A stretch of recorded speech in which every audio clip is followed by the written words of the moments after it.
meantime, let's get a reaction from our next guest. This is to our breaking story regarding Nandipha Magudumana having been denied bail. Legal expert Mpumelelo Zikala joins me now to give his reaction. Mpumelelo, thank you so much for your time. And I mean, denied bail for being a flight risk. Of course, Magistrate Estelle DeLange is saying that not even bail conditions could actually limit the risk of her trying to either evade trial or escape again, or perhaps even facilitate another escape for Thabo Bester. Expected? I would say partly so, but not in the manner in which it was done today. I would have expected that maybe more stringent conditions could have been added, and not in the manner in which the judgment then came out. You see, you must be very careful of, in certain judgments of this nature, you mustn't pronounce on the merits of the matter, because this is not what you've been asked to do. So if you're going to delve into the merits and say you are indeed guilty, you participated in this particular act, the mere fact that you are found outside the country without listening to evidence, it means that you have the ability and the intention to do so. Something in which are perfect or fatal grounds in terms of an appeal if you want to move the matter to the High Court at a later stage. I could find 3 or even 4 grounds in which, if she were to file an appeal, certainly the court will be able to look at. The first one being that if you are going to make insinuations and pronouncement based on the kidnapping that has been done, there's no evidence that it has been led to that. You can't do that as a magistrate. That's a fatal ground for appeal, of course, the Rubicon. Secondly, the non-disclosure of the defense is certainly not something which is there. She did disclose the defense, and she stated that when the time is right and when the evidence has been led, I will then provide my defense later.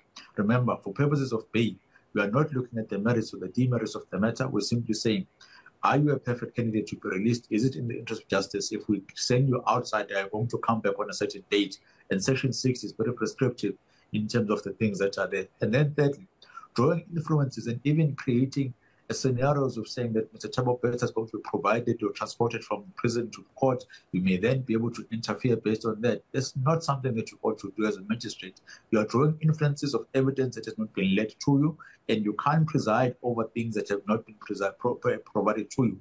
It's a ground of saying to the High Court judges, listen to this particular individual. They've gone beyond and looking at what the law is actually saying, and they're now attacking me as an individual. What you're there to do is look at the likelihood and check are there preventive measures that you could employ to prevent that likelihood from taking place. In this case, I so believe that there was. Grant her bail and make sure that there are stringent measures that she needs to comply with. Her passport must come back.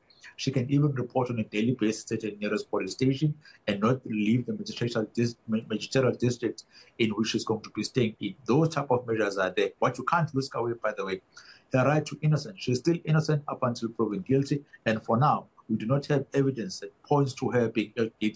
She may find at a later stage that she has a principal reason, a principal defense on why she engaged in those type of things. And you can't pronounce and make certain pronouncements during bail applications on things which evidence is going to be led at a later stage on.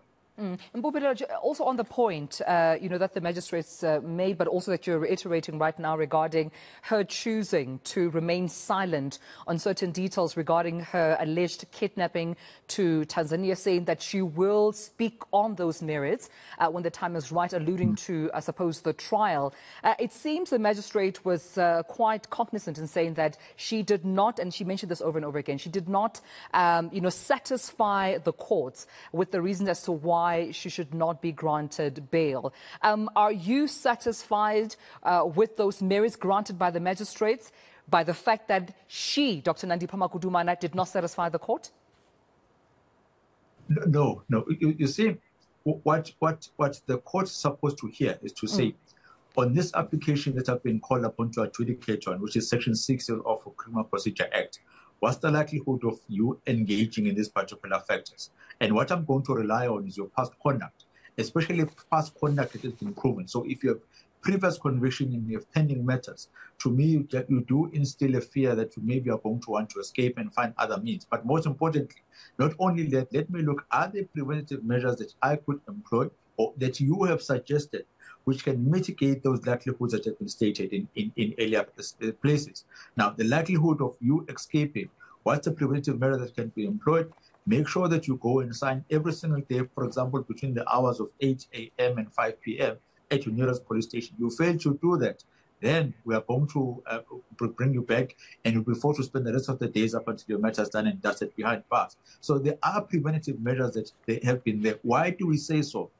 As the bail proceedings are taking place, they are not looking at the merits of the matter. So your innocence or guilt has not been tried. So you can't insinuate and take things and draw inferences from certain conducts and place them as if I've already been found guilty.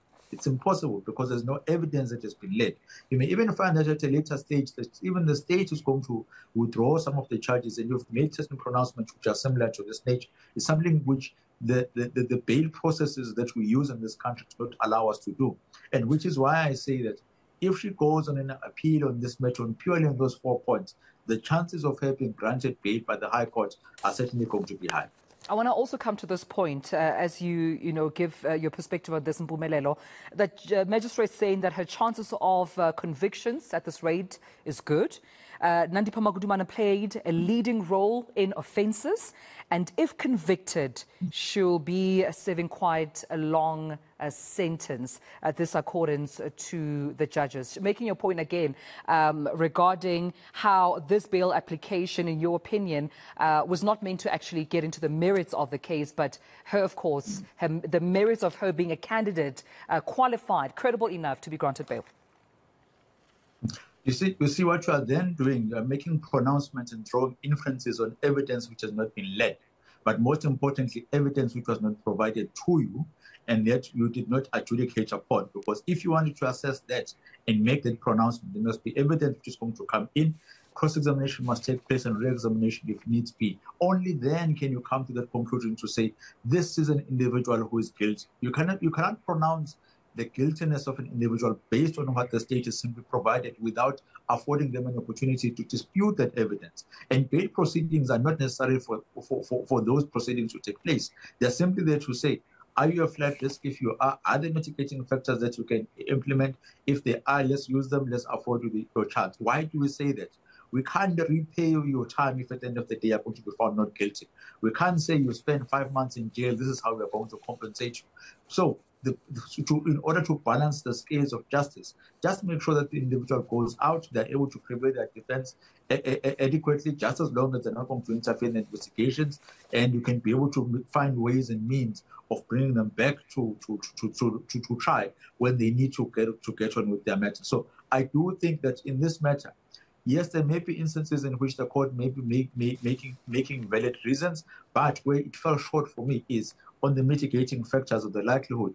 Certainly, there's no likelihood that I would be able to find, but the most important one, and one which is a bit more for worrying factor, and what Dr. Magudumana and their team are going to use if they do appeal this matter, is to say, you went from being a magistrate which was meant to pronounce on the bail application, and you went on to be a magistrate which was pronouncing on the mail trial. And you did that without looking at all the evidence which was at hand, and you did something which you're not supposed to do. Hence, you miss these important factors that if you had looked at them, or a reasonable magistrate in your shoes would have come to the conclusion that this is a perfect candidate to be released on bail. We'll leave it there. Thank you so much. Legal expert Mpumelelo Zikala, thank you so much for joining us, getting reaction from our legal analysts with regards to, of course, Dr. Nandipha Magudumana being denied bail at this point. Magistrate Estelle DeLange say that she is a definite flight risk. No bail conditions will limit that risk, and she did not satisfy the courts to receive her bail.